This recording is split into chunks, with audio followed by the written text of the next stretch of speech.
Oke, Bismillahirrahmanirrahim. Assalamualaikum warahmatullahi wabarakatuh. Selamat siang, Pak Joko Suharyanto. Hari ini saya akan mempresentasikan tugas ekonomi mikro untuk tema peran pemerintah dalam menjaga kestabilan harga dan peran KPPU dalam persaingan usaha. Oke, pertama saya akan lanjut ke ekonomi campuran. Apa sih ekonomi campuran? Ekonomi campuran adalah sebuah sistem ekonomi yang menggabungkan unsur-unsur dari ekonomi pasar ataupun kapitalis dan ekonomi terencana ataupun sosialis. Dalam sistem ini, baik pemerintah maupun sektor swasta memiliki peran penting dalam mengatur dan menjalankan kegiatan ekonomi suatu negara. Adapun negara yang mengalami sistem ekonomi campuran antara lain Indonesia, Jepang, Jerman, dan negara lain. Dan ini saya ambil artikel atau ambil poster dari salah satu perusahaan akademis, yaitu ruang guru, di mana sistem ekonomi campuran kelebihannya dalam mencegah adanya monopoli pasar, kestabilan ekonomi lebih terjamin, sektor ekonomi diarahkan untuk kepentingan masyarakat. Kekurangannya, keuntungan pihak swasta tidak maksimal, tidak jelasnya batasan pemerintah dan swasta dalam perekonomian. Nah, ini juga ada negara di dalam sistem ekonomi campuran, India, Filipina, Malaysia, dan tentunya Indonesia. Nah, bagaimana sih langkah pemerintah dalam sistem ekonomi campuran ini? Karena tadi kita sudah bilang bahwa ekonomi campuran ini ada campur tangan dari pemerintah, di mana di dalam rumah tangga kita biasanya mengenal dengan subsidi. Pemerintah memberikan subsidi pada barang kebutuhan pokok seperti beras, minyak goreng, ataupun LPG. Dan sekarang kita ada subsidi PLN, di mana bulan Januari Februari ini kita disubsidi sebesar 50% oleh pemerintah. Nah, ada salah satu contoh juga penurunan harga LPG untuk meringankan beban rumah tangga saat harga dunia naik atau saat harga minyak dunia naik.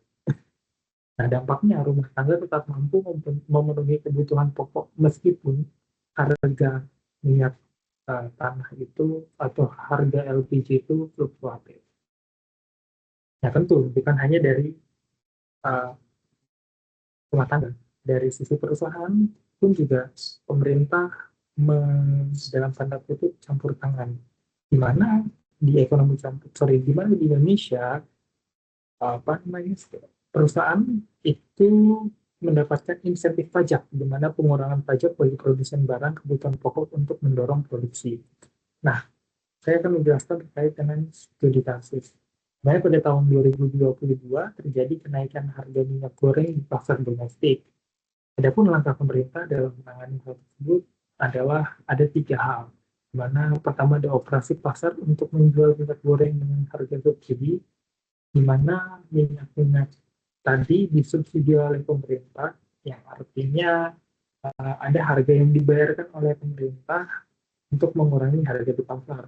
Selanjutnya ada penetapan harga eceran tertinggi. Jadi ada ceiling price, di mana ceiling price ini adalah batas atas penjual atau produsen menjual produknya ke pasar. Nah, yang selanjutnya juga ada subsidi langsung kepada produsen minyak goreng. Tentunya subsidi ini kepada produsen menambah uh, atau mengurangi beban produsen terhadap produksi minyak goreng itu sendiri. Dan juga minyak goreng yang dihasilkan oleh produsen itu akan lebih murah setelah subsidi dibandingkan ketika pemerintah tidak mensubsidi minyak goreng tersebut. Nah, sebelum beralih ke KPPU, tentu pemerintah dalam hal ini di ekonomi campuran itu banyak hal yang positif atau banyak hal yang baik dilakukan oleh pemerintah, di mana kita mendapatkan subsidi, kita mendapatkan keringanan, kita mendapatkan insentif pajak sebagai pelaku pasar, sebagai perusahaan. Tetapi tentu hal-hal ini harus dibarengi atau harus diimplementasikan dengan baik oleh pemerintah.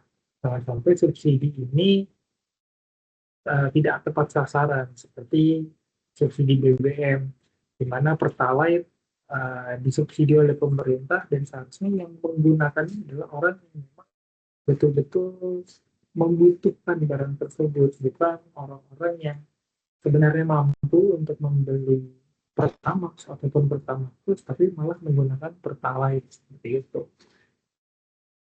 Dan itu juga insentif pajak, di mana insentif pajak ini tentu mengurangi penerimaan negara, di mana penerimaan negara harus efisien. Tentunya insentif pajak ini juga tidak berarti bahwa uh, semua semua lini bisnis itu diberlakukan insentif pajak. Itu pemerintah juga harus bisa memilih mana yang memang benar-benar butuh atau kebijakan mana yang memang benar-benar strategis untuk mengurangi harga di pasar dan mana yang tidak efisien dan tidak akan dilakukan seperti itu. Nah, selanjutnya saya memilih terkait dengan KPPU. Apa sih KPPU? Jadi KPPU itu adalah lembaga yang bertugas mengawasi persaingan usaha di Indonesia. Tujuannya adalah mencegah praktik monopoli, menjaga persaingan usaha yang sehat, dan terakhir melindungi konsumen dari praktik usaha yang merugikan. Nah, peran KPPU sendiri ini ada beberapa ya. Tapi saya mengambil tiga, di mana pertama adalah mencegah monopoli. KPPU bertugas memastikan bahwa tidak ada perusahaan yang menguasai pasar secara sepihak atau menciptakan praktik monopoli. Contoh, pada tahun 2021, KPPU menginvestigasi kasus kartel gula di mana beberapa perusahaan berkolusi untuk menaikkan harga gula secara tidak wajar. Dan selanjutnya ada melindungi konsumen, di mana KPPU menjaga agar konsumen mendapatkan akses ke produk berkualitas dengan harga yang wajar. Tanpa KPPU, konsumen bisa saja dirugikan oleh praktik-praktik seperti penetapan harga tidak adil atau produk yang tidak memenuhi standar. Selanjutnya juga ada mendukung inovasi. Persaingan usaha yang sehat menciptakan lingkungan di mana perusahaan berlomba untuk memberikan produk terbaik kepada konsumen. Contohnya, sektor teknologi Indonesia yang semakin inovatif karena adanya regulasi yang mendukung persaingan. Jadi, kalau kita bisa mengambil kesimpulan, keberadaan KPPU sangat penting untuk menjaga ekosistem pasar yang sehat, mencegah praktik-praktik tidak adil, dan memberikan kepercayaan kepada konsumen terhadap sistem ekonomi. Nah, ini ada beberapa studi kasus di mana studi kasus pertama adalah kasus kartel semen, di mana masalahnya beberapa produsen semen di Indonesia terbukti melakukan perjanjian untuk mengatur harga jual semen. Sedangkan KPPU menjatuhkan sanksi denda yang sangat besar kepada perusahaan-perusahaan yang terlibat. Dan implikasinya tentu kasus ini memberikan efek jerah bagi pelaku usaha lainnya dan mendorong penurunan harga semen. Selanjutnya juga ada di telekomunikasi dan juga ada di e-commerce. Saya juga tentang kesimpulan di mana KPPU memiliki peran strategis dalam menjaga ekosistem pasar yang sehat, dengan tentu memastikan tidak ada praktik monopoli atau persaingan usaha tidak sehat yang merugikan konsumen maupun produsen. Melalui pengawasan dan penegakan hukum, KPPU menciptakan lingkungan ekonomi yang kompetitif, mendorong inovasi, dan memberikan kepercayaan kepada masyarakat terhadap pasar. Namun, tantangan seperti keterbatasan sumber daya dan rendahnya kesadaran masyarakat perlu diatasi untuk meningkatkan efektivitas KPPU dalam menjaga keadilan pasar. Ada 3 poin bahasan yang penting untuk kita bahas nanti, di mana ada pemerintah dan lembaga seperti KPPU memiliki peran vital dalam menjaga stabilitas ekonomi. Dan itu juga ada kebijakan yang tepat, di mana kebijakan ini harus yang bonafit untuk semua pihak, yang win-win solution, bukan cuma untuk pemerintah, tapi untuk produsen dan juga untuk rumah tangga. Dan juga pengawasan yang ketat menciptakan keseimbangan antara konsumen dan juga produsen.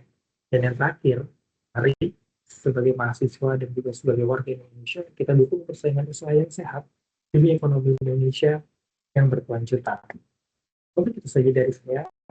Jika ada salah kata atau ada salah tindakan, saya mohon maaf. Kurang lebihnya mohon maaf. Wabillahi taufiq wal hidayah. Wassalamualaikum warahmatullahi wabarakatuh. Terima kasih Pak Joko.